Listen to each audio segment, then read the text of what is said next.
चलिए, इससे पहले हम लोग क्या पढ़े थे? लास्ट क्लास में हम लोग क्या देखे थे? Vector into vector. हाँ, तो vector multiplied by a vector, तो उसमें दो पार्ट था, एक था डॉट प्रोडक्ट यानी स्केलर प्रोडक्ट, और दूसरा पार्ट था क्रॉस प्रोडक्ट और वेक्टर प्रोडक्ट जिसको बोलते हैं हम लोग। तो आज हम लोग पूरा फोकस करेंगे डॉट प्रोडक्ट पर। मतलब दो वेक्टर को यदि डॉट प्रोडक्ट किया जाए, दो वेक्टर को मल्टीप्लाई डॉट प्रोडक्ट के हेल्प से किया जाए, तो जो रिजल्ट मिलेगा वो क्या मिलेगा? स्केलर मिलेगा। तो स्केलर के पास सिर्फ मैग्नीट्यूड होगा, डायरेक्शन की बात नहीं होगी वहाँ पर। तो जो रिजल्ट्स निकलने वाला है उसके लिए डायरेक्शन के लिए सोचने की जरूरत नहीं है, क्योंकि इसमें डायरेक्शन नहीं होगा रिजल्ट्स में। तो वेक्टर्स से वेक्टर मल्टीप्लाई होगा, और हम लोग पहला देख रहे हैं जिसको हम लोग डॉट प्रोडक्ट बोलेंगे, प्रोडक्ट, और साथ ही साथ इसको क्या बोलेंगे? Scalar product. ठीक है, डॉट प्रोडक्ट और स्केलर प्रोडक्ट। इसमें रिजल्ट जो रहेगा हमेशा वो क्या रहेगा? रिजल्ट ऑलवेज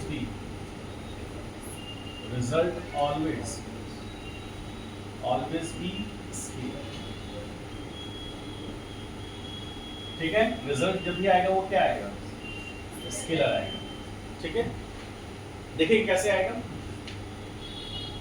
सपोज कीजिए, ध्यान से बचिएगा, अभी अब लिखना नहीं, सिर्फ ध्यान से देखिए।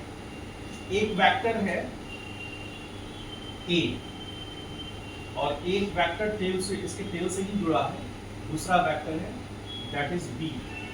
दो वेक्टर हैं, वेक्टर ए और वेक्टर बी, एक ही प्लेन में है, दो वेक्टर एक प्लेन में होगा, और ये एंगल उनके बीच का थीटा है। ठीक है, तो डॉट प्रोडक्ट क्या कहता है? तो अकॉर्डिंग टू डॉट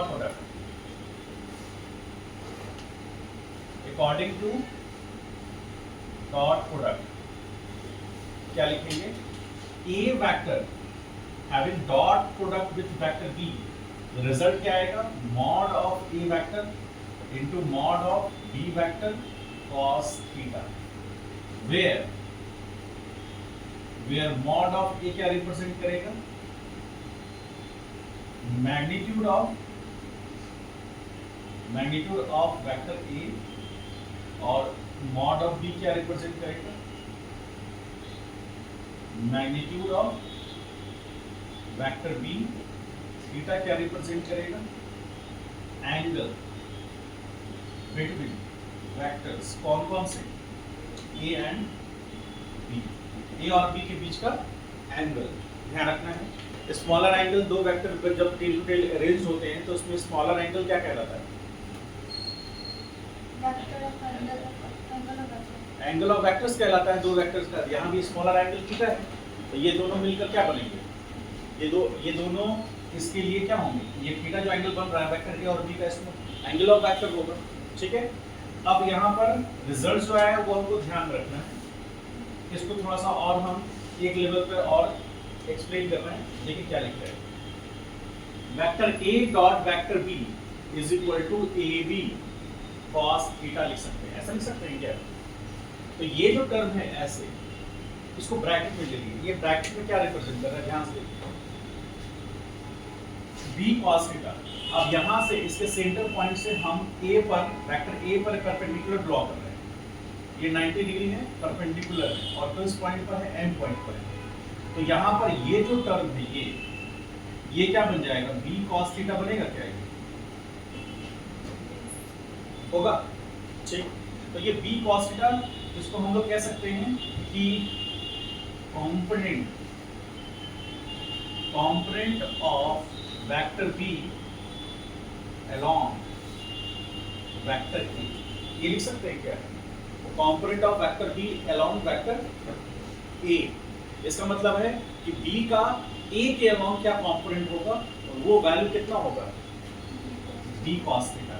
तो यहाँ पर वही चीज लिखा हुआ है, यानी कि vector A dot vector B is equal to A, और लिखेंगे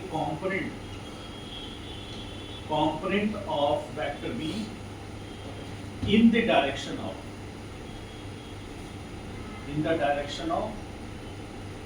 वेक्टर E, ऐसा लिख सकते हैं। अब यदि इसको हम थोड़ा सा और चेंज लाएं, मान लीजिए कि ये वेक्टर ए हो गया, और ये वेक्टर बी है, ये एंगल उसका थीटा है। अब मान लीजिए ए से हम क्या कर रहे हैं, वेक्टर ए से हम क्या कर रहे हैं, वेक्टर बी पर एक परपेंडिकुलर ड्रॉ कर रहे हैं।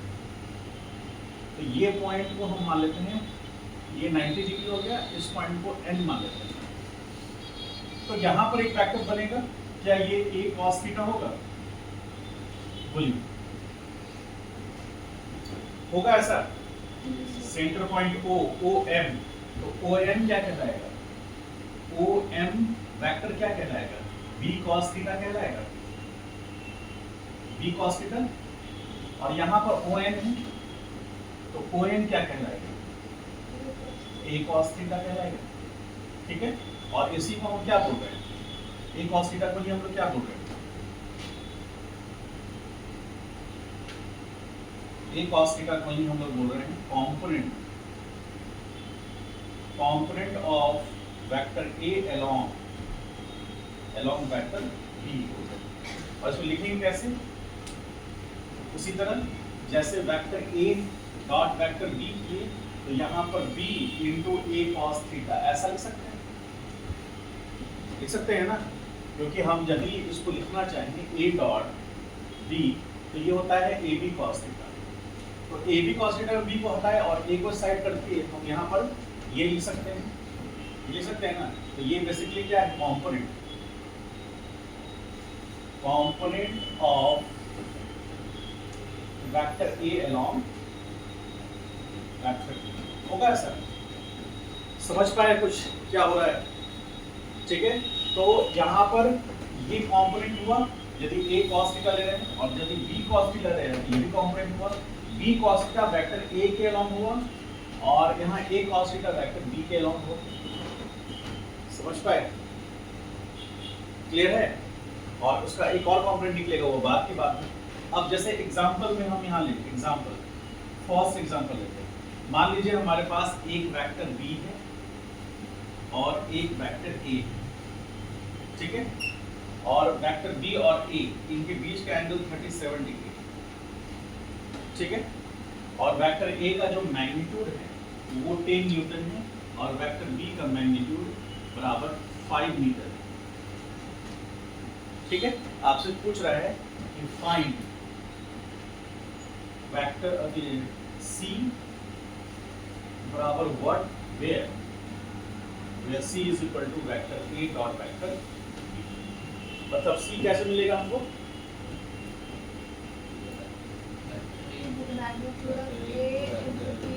ध्यान से देखिए, आप सब लोग यहाँ ध्यान से देखिए।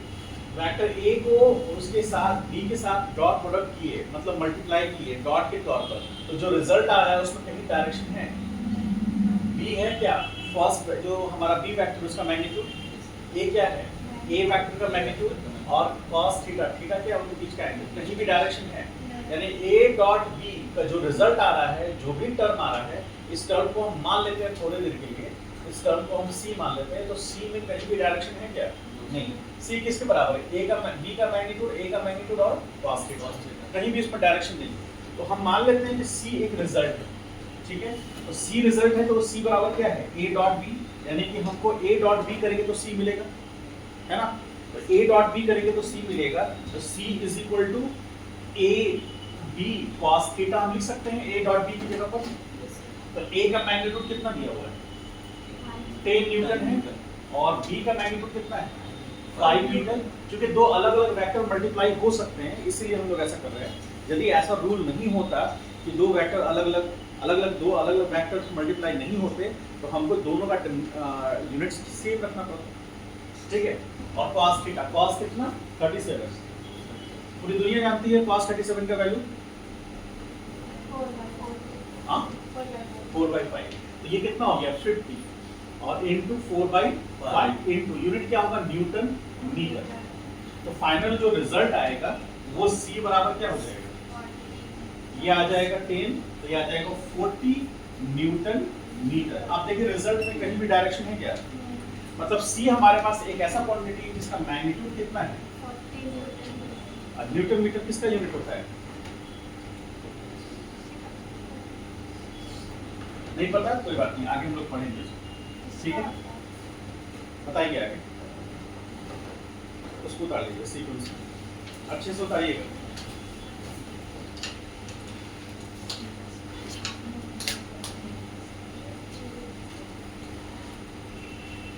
स्केलर प्रोडक्ट और dot product, result always be scalar, हमेशा क्या मिलेगा, स्केलर ही मिलेगा।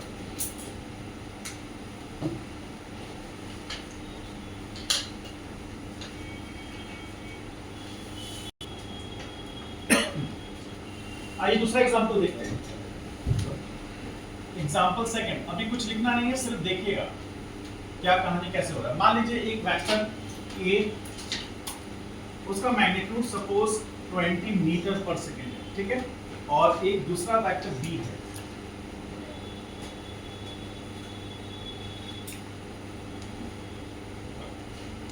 उसी डायरेक्शन में है एक वेक्टर बी, ठीक, और इस वेक्टर का magnitude 10 kg, sorry vector kg कैसे हो सकता है, 10 मीटर, आप समझिए 10 मीटर, ठीक है। एक वेलोसिटी वेक्टर है और एक डिस्प्लेसमेंट वेक्टर है, ठीक है, दो वेक्टर है, दोनों का डायरेक्शन क्या है, सेम है। तो थीटा यहाँ पर क्या है, थीटा सेम है, 0 डिग्री। तो थीटा 0 डिग्री, आपसे पूछ रहा है फाइंड तो वेक्टर सी, मतलब सी हमको निकालना है, क्या होगा, where C is equal to vector A dot vector B, हमें ये निकालना है, ठीक है। देखिए ये कंडीशन क्या है, जहां थीटा 0 हो गया। सॉल्यूशन पे आते हैं, हम पहले वाले जो टर्म है उसी को यूज करते हुए सी बराबर vector A dot vector B, इसका मतलब सी हमको निकालना है। तो चूंकि देखने से लग रहा है कि सी स्केलर क्वांटिटी है, और कैसे मिलेगा ये, वेक्टर ए को वेक्टर बी से मल्टीप्लाई करने पे मिलेगा। शर्त ये है कि डॉट प्रोडक्ट करना है, क्योंकि आपको ये रिलेशन दे रखा है उसका। तो डॉट प्रोडक्ट करना है, तो हम याद करेंगे वही फॉर्मूला को, C is equal to AB cos theta. तो थीटा कितना है, जब दोनों वेक्टर का डायरेक्शन सेम है तो एंगल कितना है, और यदि डायरेक्शन अपोजिट है तो 180। यहाँ पर आ जाएगा ए का मैग्नीट्यूड कितना है, 20 मीटर पर सेकेंड, और बी का मैग्नीट्यूड है इनटू 10 मीटर, और उसके बाद cos 0, cos 0 का वैल्यू कितना होता है, 1 होता है ना, नहीं परसेंट बताओ अपना, तो मार्कशीट दिखा देना। तो यहाँ हो जाएगा 200 मीटर स्क्वायर पर सेकेंड इनटू cos 0 का वैल्यू 1, तो आ गया 200 मीटर स्क्वायर पर सेकेंड सी, ठीक है। अब हमको ये बताइए कि ये जो रिजल्ट आया है, ये रिजल्ट में कहीं डायरेक्शन दिख रहा है आपको, नहीं दिख रहा है, कहीं डायरेक्शन नहीं है, ठीक है। अब हम लोग अगले टर्म के क्वेश्चन में आते हैं। देखिए ये सारे क्वेश्चंस रिपीट होंगे फिर से, ध्यान रखिएगा। क्वेश्चन नंबर 3 में आते हैं। देखिए क्वेश्चन थर्ड क्या कह रहा है, मान लीजिए एक वेक्टर P है और उस वेक्टर का मैग्नीट्यूड सपोज 20 मीटर पर सेकंड स्क्वायर है, ठीक है, और एक दूसरा वेक्टर उससे परपेंडिकुलर है, ये वेक्टर Q है, और इस वेक्टर का मैग्नीट्यूड सपोज 10 मीटर, ठीक है, 10 मीटर या फिर कह लीजिए 10 न्यूटन है। अब यहाँ पर इनके बीच का जो एंगल है थीटा, और वो 90 डिग्री आपको दिख रहा है, ठीक है। तो आपको निकालना है find the value of r, r का वैल्यू निकालना है वेयर क्या, r इज इक्वल टू कितना है, vector p dot vector q है।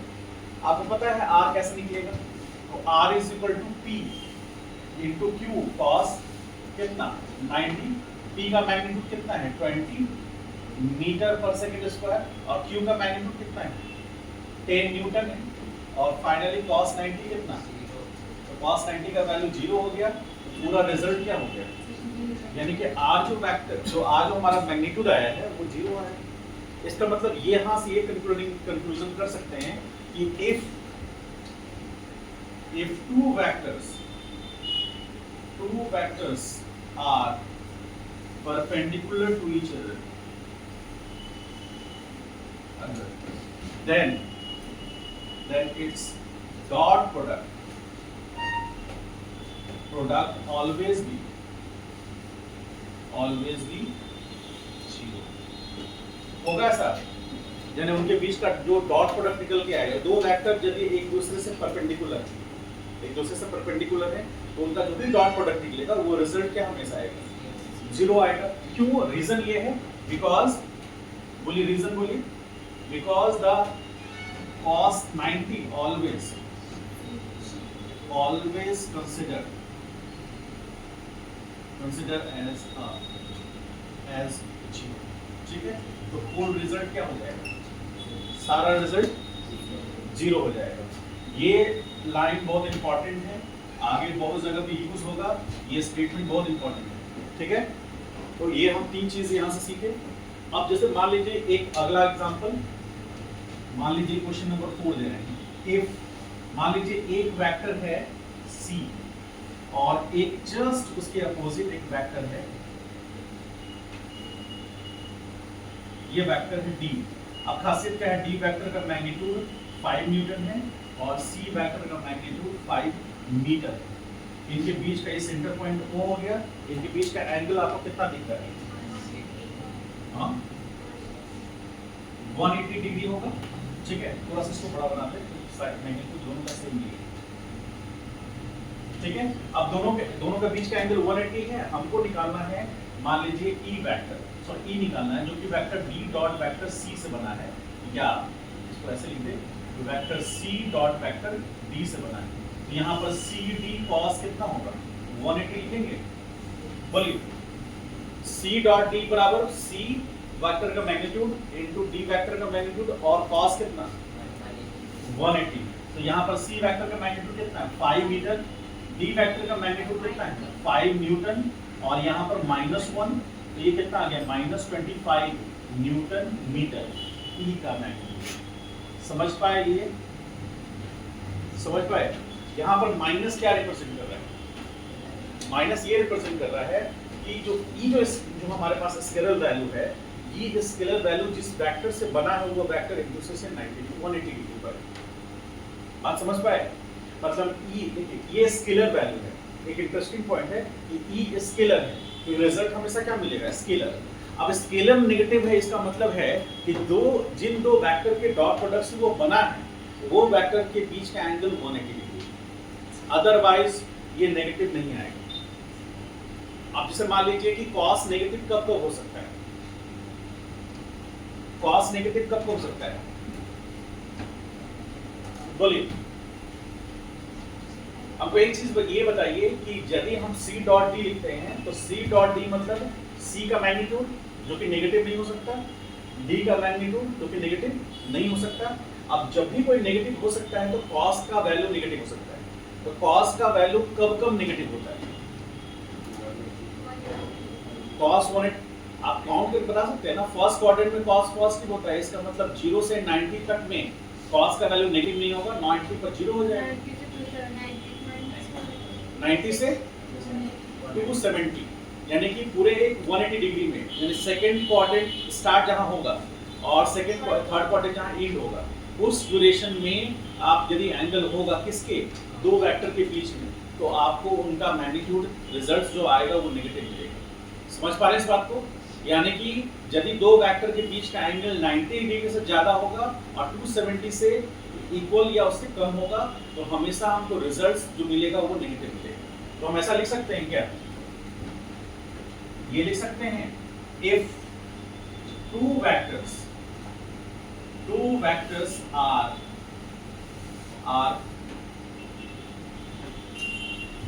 if we ऐसा लिखते हैं, if we take dot product of two vectors, ज्यादा अच्छा लैंग्वेज होगा, if we take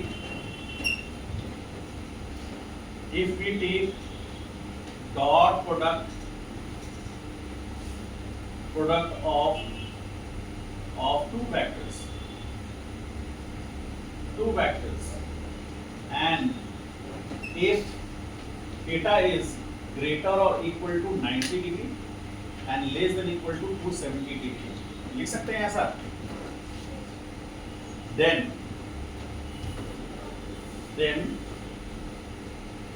result always be होगा ऐसा। अरे हाँ यार बोलिए। और किसी स्केलर वैल्यू का नेगेटिव आने का मीनिंग क्या है, वो सिग्निफिकेंट होकर के हम लोग पढ़ेंगे तो हम लोग डिस्कस करेंगे। जैसे छोटा सा एग्जाम्पल निकल जाते हैं, मान लीजिए कि हम साइकिल को धकेल रहे हैं, तो साइकिल पर फोर्स लगाए और डिस्प्लेसमेंट हुआ तो वर्क हुआ। कक्षा 9वीं में आप पढ़ चुके हैं सर, पढ़े हैं आप लोग, सब लोग 9th क्लास पास करके आए हैं। कोई ऐसा है जो 9th क्लास सीधे 8th क्लास के बाद 10th पास कर लिया हो? नहीं है। तो 9वीं कक्षा में पढ़ना है वर्क। वर्क कैसे मिलता है? फोर्स इनटू डिस्प्लेसमेंट से। बॉडी पर फोर्स लगा और बॉडी डिस्प्लेस कर गया, तो डिस्प्लेसमेंट मान लीजिए 5 मीटर हुआ और फोर्स लगा मान लीजिए 10 मीटर, तो 10 इंटू 5 मल्टीप्लाई होकर क्या बनेगा? वर्क, क्योंकि फोर्स इंटू डिस्प्लेसमेंट वर्क होता है। अब मान लीजिए आपने फोर्स लगाया पॉजिटिव एक्स में और बॉडी डिस्प्लेस हो रहा है नेगेटिव एक्स में, तो उस केस में एंगल कितना होगा? तो वर्क नेगेटिव हो गया। तो नेगेटिव वर्क कैसा है? स्केलर क्वांटिटी या वेक्टर?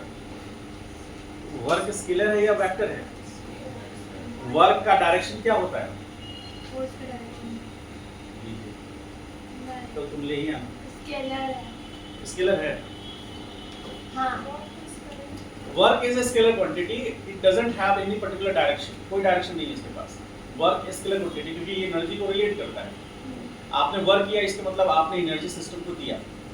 सिस्टम क्या है, कैसे एक्ट करता है, कैसे हम सिस्टम को सराउंडिंग से अलग करते हैं, वो सारा चीज़ मैटर ऑफ कंसिडरेशन है जो हम लोग पढ़ेंगे आगे जाकर। आपके 2 साल क्या करेंगे हम लोग? ये सब है। पूरा आराम से डिटेल में एकदम टहला लगा के बैठ के पढ़ेंगे। जब आपको मन करे आप गलती मार कर समझिएगा, ठीक है? एकदम हम लीन हो जाएंगे इसमें, ठीक है?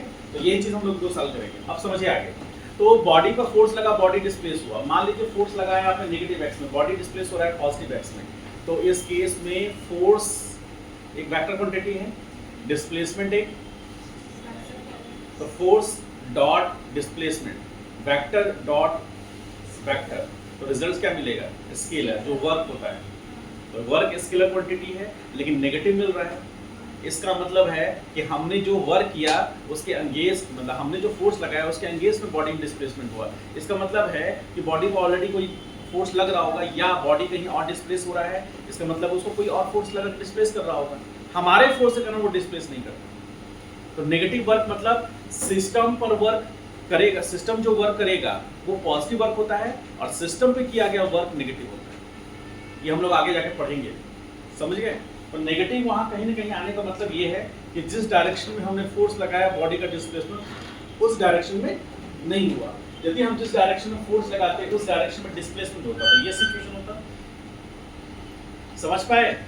और यदि बॉडी पर फोर्स लगा डिस्प्लेसमेंट उसके अपोजिट डायरेक्शन में हुआ तो कौन सा सिचुएशन आ गया?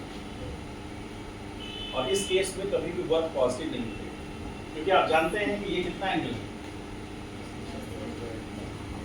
समझ में आया हो तो बताइए और नहीं समझ में आया हो तो बताइए, बोलिए।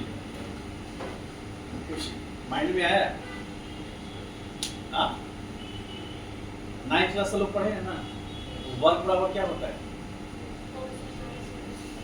फोर्स इंटू डिस्प्लेसमेंट वेक्टर है।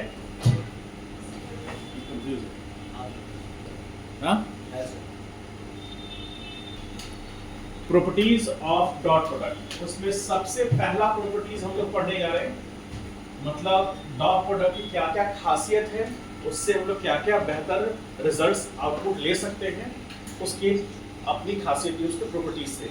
ठीक है, देखिए आप पहला इट ओबेज कम्यूटेटिव लॉ। आप सब लोग पढ़ चुके हैं कॉम्यूटेटिव लॉ क्या होता है, सब लोग जानते हैं। ये पहली बार 6th क्लास में पढ़ना है और मुझे पूरा उम्मीद है, पूरा विश्वास है आप पर कि आप लोग 6th क्लास पढ़ के आए। हम तो 3 बार फेल किए थे, 10th में 2 बार 6th क्लास में, लेकिन मुझे आपसे उम्मीद है कि आप एक बार में ही पास करके दिखाए होंगे। ठीक है, तो चलिए कॉम्यूटेटिव लॉ देखते हैं।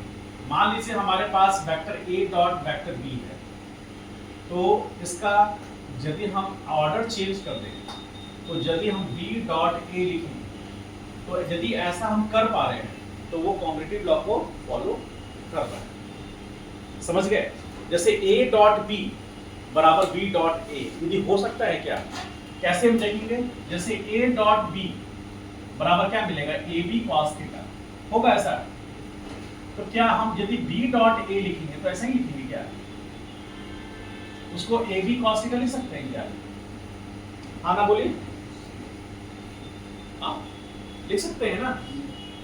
यदि हम इसको रीअरेंज भी कर दें तो b a cos थीटा लिख सकते हैं, क्योंकि स्केलर वैल्यू है 5 into 10 या 10 into 5, क्या अंतर है?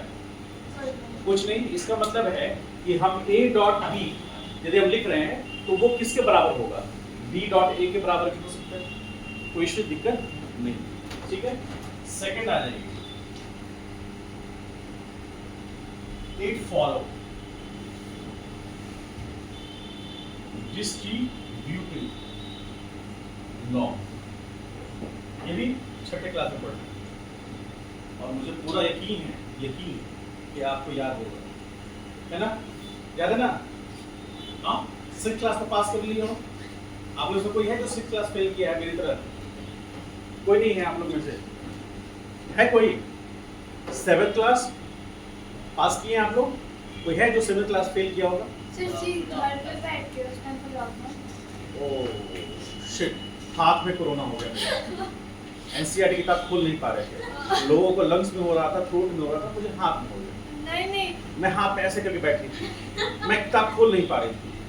सर था मैं सब मोबाइल खोल लेती था, थी। ये सब यहाँ था, हम लोग गाँव पे थे। क्यों किताब से क्यों दूरी? 6 फीट जो दूरी था किताब से क्यों? ऐसा था, मम्मी बोले पहले 1 सप्ताह का लॉकडाउन था, 1 वीक में आ जाएगी, लेकिन लॉकडाउन बढ़ते चला गया, हमारा भी वीकेंड एक्सपीरियंस होता था। मोबाइल था हाँ मोबाइल उस पे एनसीईआरटी डाउनलोड हो सकता था। हाँ हो सकता था। जहाँ चाहे वहाँ राह। इस लाइन कहीं सुने हैं? जहाँ चाहे वहाँ। इसको सिर्फ सुनिए, कभी उतारिएगा मत जीवन, नहीं तो आगे बढ़ जाएगा, समझ लिए? ठीक है, और आगे बढ़ना नहीं है।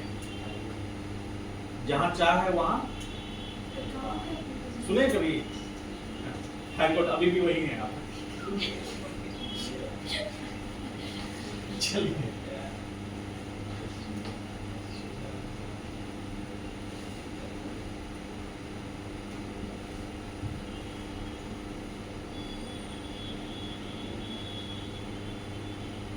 यही है डिस्ट्रीब्यूटिव लॉ।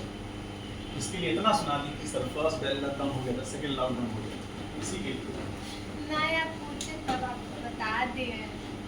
बताइए क्या है? कुछ नहीं। डिस्ट्रीब्यूट कर देना उसको। आप कभी जीवन में ऐसा मौका आया है जीवन में? देखो यहाँ लिखो मत अभी जब हम बोले तब लिखिएगा, जब तक हम ना बोले मत लिखिएगा, ठीक है?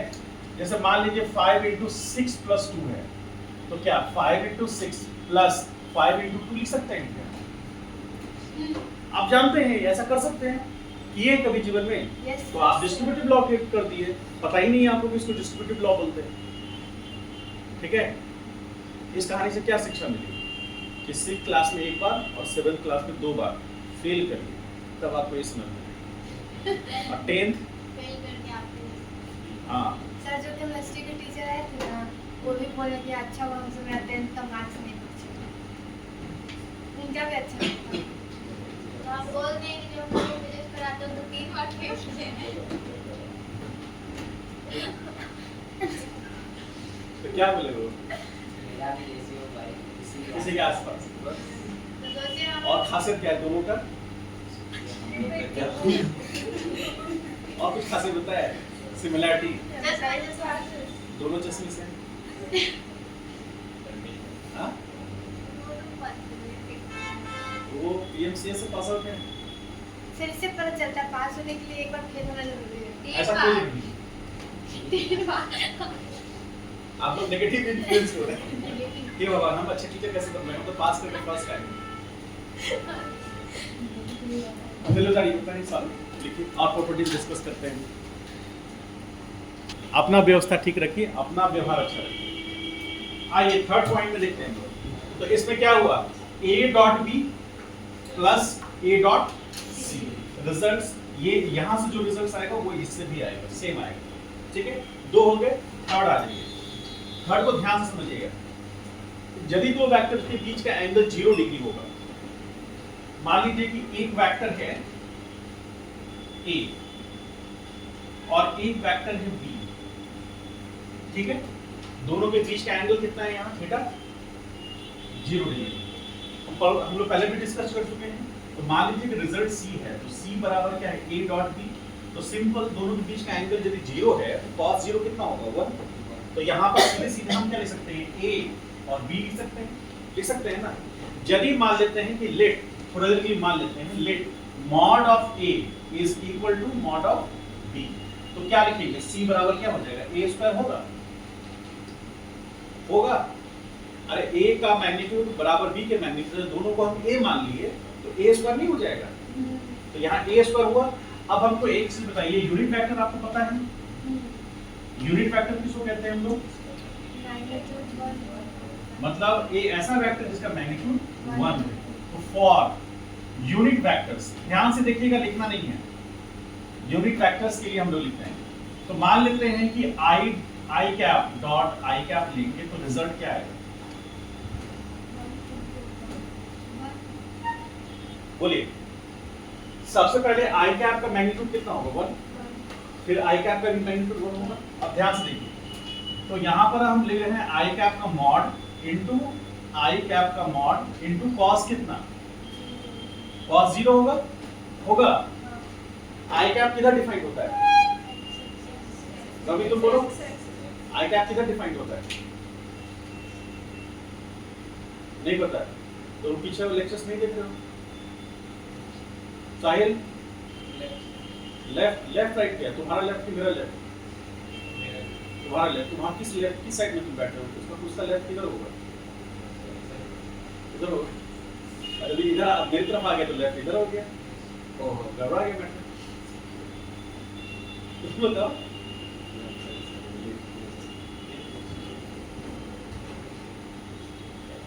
अरे i कैप x एक्सिस के लॉन्ग डिफाइंड होगा, minus i cap minus x axis के लॉन्ग डिफाइंड होगा। मेरा लेफ्ट आपका लेफ्ट करने से नहीं चलेगा, 1 2 3 नहीं चल रहा है, ठीक है। आइए यहाँ पर, तो यहाँ पर दोनों वेक्टर्स के बीच का डायरेक्शन सेम है। कभी भी ध्यान रखिएगा, दो वेक्टर्स के बीच का डायरेक्शन, दोनों वेक्टर सेम डायरेक्शन में होंगे तो हमेशा उनके बीच का एंगल 0 होगा, ठीक है। यदि दोनों y एक्सिस में हैं तो भी 0, दोनों नेगेटिव x में हैं तो भी 0, दोनों नेगेटिव y में हैं तो भी 0। समझ गए? हमेशा ध्यान रखिएगा, फिजिक्स आसान नहीं है, साइंस आसान नहीं है।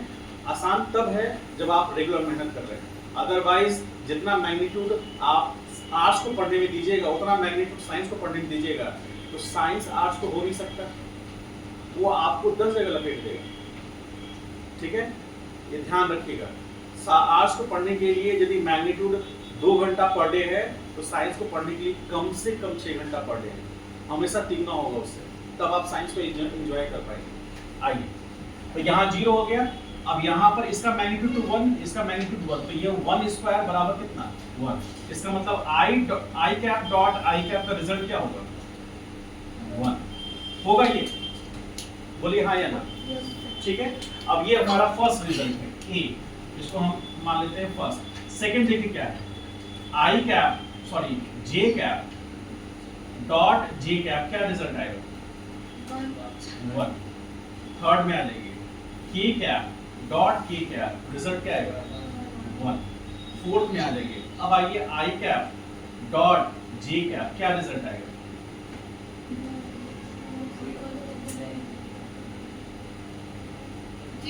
0 आएगा। 5 i cap dot k cap, क्या रिजल्ट आएगा 0। 6 j cap dot k cap, क्या रिजल्ट आएगा 0। ये समझ पाए बात को आप लोग? यानी कि यदि दो वेक्टर, इसमें सबसे इंपॉर्टेंट समझने वाली बात ये है कि यदि दो वेक्टर का डायरेक्शन सेम है तो रिजल्ट डॉट प्रोडक्ट में बनाएगा, और यदि दो वेक्टर के बीच का एंगल 90 डिग्री है, परपेंडिकुलर एक दूसरे से, तो पॉइंट लिखा है तो उसमें क्या कहता है कि यदि दो वेक्टर एक दूसरे से परपेंडिकुलर हैं तो उनके बीच का डॉट प्रोडक्ट हमेशा क्या होगा। तो यहाँ पर i कैप और j कैप 90 डिग्री पर है तो रिजल्ट 0 हो गया। i कैप k कैप से भी कितने डिग्री पर है 90 डिग्री पर, तो रिजल्ट 0 हो गया। और उसके बाद j कैप k कैप से कितने डिग्री पर है 90 डिग्री पर, तो वहाँ पे रिजल्ट 0। समझ गया मेरी बात को? इसको हम लोग बहुत सारे जगह पे यूज करेंगे। तो एक तो ये प्रॉपर्टी हो गया। अगले प्रॉपर्टी में आते हैं हम लोग, C प्रॉपर्टी हो गया। अब D में आते हैं हम लोग। D प्रॉपर्टी क्या कहता है कि if two vectors, जो हम पहले भी लिखा है आपको, two vectors are perpendicular to each other, एक दूसरे से क्या है, परपेंडिकुलर। सिचुएशन क्या है, मान लीजिए ये वेक्टर C है और ये वेक्टर D है, तो इनके बीच का एंगल 90 डिग्री है, तो मान लीजिए कि हमारा रिजल्ट आ रहा है, तो vector C dot vector D हमेशा रिजल्ट क्या देगा, 0 देगा, क्योंकि इनके बीच का जो एंगल होगा वो cos 90 होगा ना, CD cos 90, और वो रिजल्ट हमेशा क्या मिलेगा, 0 मिलेगा। अब इसके कन्वर्स पे आते हैं, कन्वर्स क्या कहता है,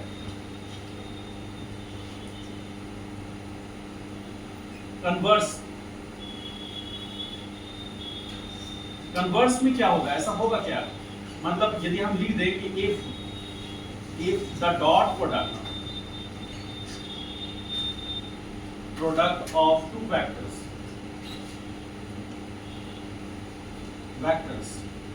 is 0, then can we say two vectors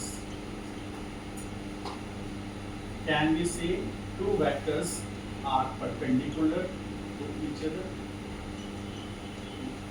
ऐसा ये स्टेटमेंट समझ पा रहे हैं? देखिए बात को ध्यान समझिएगा, यहाँ पर नीट और जेईई में दोनों में क्वेश्चन आया है। समझिए क्या कर रहा है, यदि मान लीजिए कि दो वेक्टर्स एक दूसरे से परपेंडिकुलर है तो उनका डॉट प्रोडक्ट क्या होगा, 0, ठीक है। अब यदि हमसे उल्टा पूछ रहा है कि यदि कोई दो वेक्टर का डॉट प्रोडक्ट 0 है तो क्या हम कह सकते हैं कि वो एक दूसरे से परपेंडिकुलर होंगे? बोलिए, ऐसा कोई जरूरी नहीं, क्योंकि कोई दो वेक्टर का डॉट प्रोडक्ट 0 होने के एक कारण सिर्फ एक दूसरे से परपेंडिकुलर होना नहीं है, वो उसके अलावा भी 0 हो सकते हैं। जैसे दो वेक्टर्स हैं, मान लीजिए वेक्टर P एंड Q है, vector P and vector Q, और ये क्या होता है, P का मैग्नीट्यूड Q का मैग्नीट्यूड cos थीटा। तो किसी भी दो वेक्टर का डॉट प्रोडक्ट 0 होने के 3 फैक्टर हैं। पहला, यदि P का मैग्नीट्यूड 0 है, दूसरा P का मैग्नीट्यूड 0 नहीं है लेकिन Q का मैग्नीट्यूड 0, और तीसरा थीटा कितना है, 90 डिग्री। तो थीटा 90 डिग्री होगा तो ये कंडीशन ठीक है, लेकिन यदि इसका मैग्नीट्यूड या Q का मैग्नीट्यूड 0 हो गया तो भी तो दो वेक्टर का डॉट प्रोडक्ट 0 हो गया। इसलिए 3 फैक्टर में से कोई भी एक फैक्टर होगा तो वो 0 हो जाएगा, लेकिन ये कहना कि तीसरा फैक्टर हमेशा होगा ऐसा कोई जरूरी नहीं। तो यहाँ पर क्या कह रहा है, if dot product of two vectors is 0 then can we say two vectors are perpendicular to each other? यदि दो वेक्टर परपेंडिकुलर each other, यानी कि थर्ड पॉइंट की बात कर रहा है, लेकिन इसके अलावा भी तो P 0 हो सकता है और Q 0 हो सकता है ना। तो ये इसका आंसर क्या होगा, नो, नॉट नेसेसरी। समझ गए, कोई जरूरी नहीं है कि कोई दो वेक्टर एक दूसरे से परपेंडिकुलर हो, मतलब एक दूसरे का डॉट प्रोडक्ट 0 हो तो वो एक दूसरे से परपेंडिकुलर होंगे, कोई जरूरी नहीं। हो भी सकते हैं, नहीं भी हो सकते हैं, और नहीं होंगे तब उनका डॉट प्रोडक्ट 0 होगा। तो क्यों होगा, फर्स्ट वेक्टर का या तो मैग्नीट्यूड 0 होगा या सेकंड वेक्टर का मैग्नीट्यूड। समझ पाए इस बात को, क्लियर हुआ? चलिए राइट डाउन कीजिए।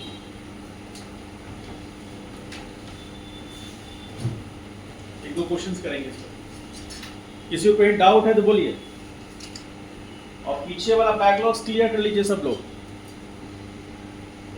तो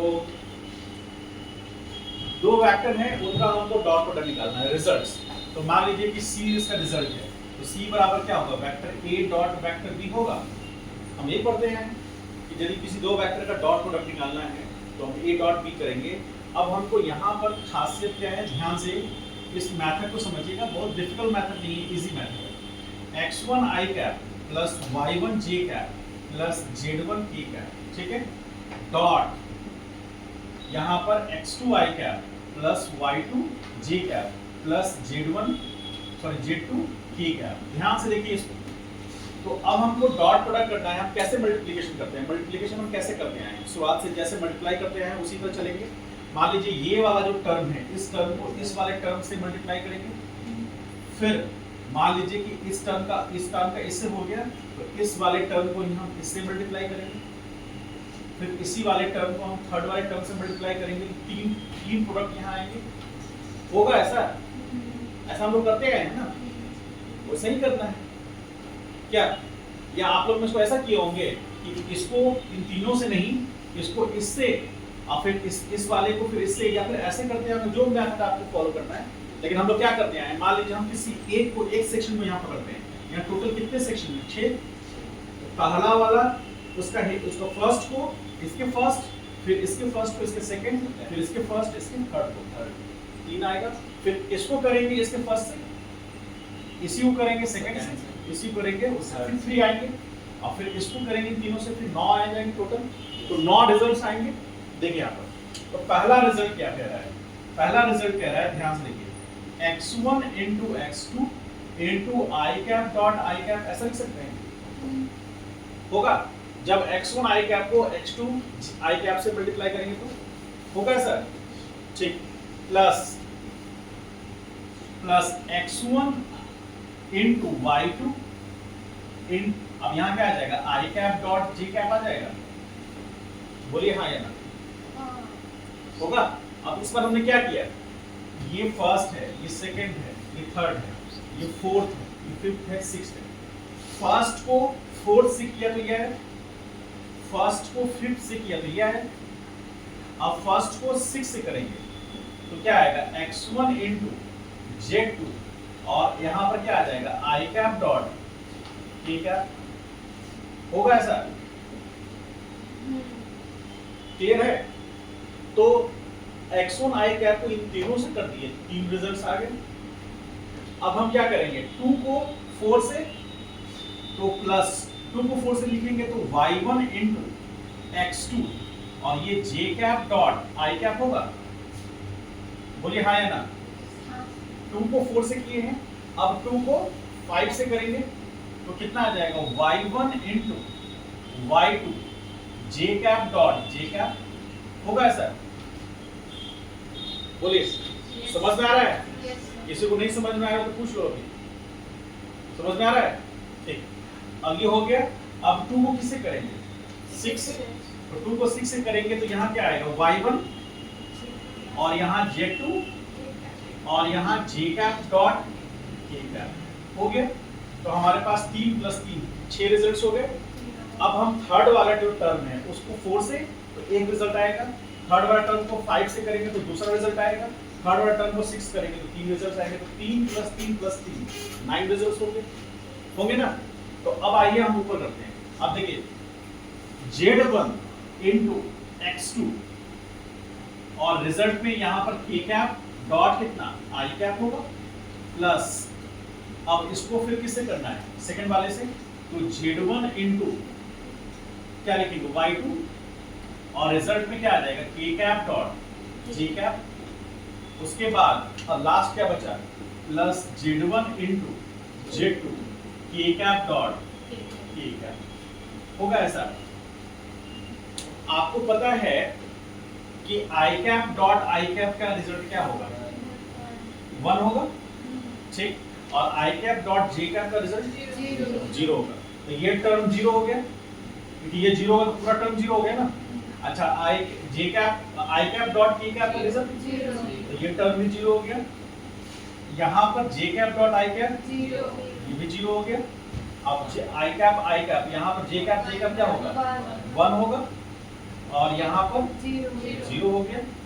ये टर्म 0, और ये भी 0, और ये कितना 1। तो आप देखिए ये तीनों 1 हो गया, ये भी 1, ये भी 1, ये भी 1। तो फाइनल जो रिजल्ट आएगा, यानी कि C बराबर A डॉट B जो आएगा रिजल्ट, उसमें रिजल्ट में कौन कौन सा होगा, x1 into x2 into 1 होगा, प्लस क्या होगा, y1 into y2, ठीक है, प्लस z1 into z2।